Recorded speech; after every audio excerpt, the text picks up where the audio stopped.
So we are now going to go ahead and move to another video that shows how to calculate the acceleration of an object that is moving on a horizontal surface under the influence of a horizontal applied force with friction.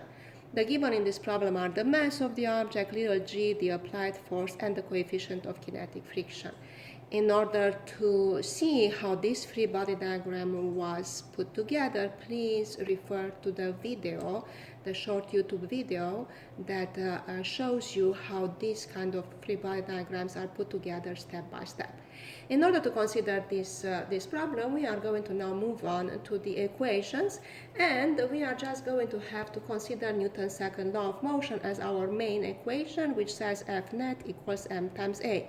However, we are going to have an F net x and an F net y, since we have forces going into both x and y direction.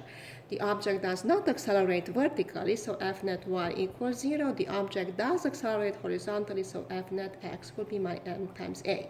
In order to continue with these equations, we have to remember that F net is the vector sum of all the forces, which means we have to know which ones are positive, which ones are negative. So we are coming back to the free body diagram and considering our positive and positive direction for both x and y. I am going to consider positive to be to the right for x, and up for y. Make sure that we show it nice and clear on the diagram, and then we can continue with the equations. So for F net y, I am going to have two forces that must be added together. So the two forces must be added together to give us a 0.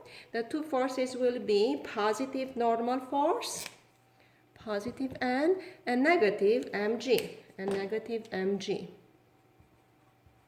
When we simplify this, we end up with n minus mg equals 0, which, solving for n, gives us n equals mg. For F net x, we also have two forces, which must add up to give us ma. So the two forces here, let's see what the two forces are. The applied force is positive, so we have plus Fa. The force of friction is negative, goes in the opposite of my chosen positive, so it's going to be minus Fk. When we simplify this, we are going to end up having the following equation: Fa minus Fk equals m times a. But we know that Fk equals mu k times n is our formula for the force of kinetic friction. N equals mg, so we can plug both of those into the equation above to give us Fa minus mu k mg equals ma.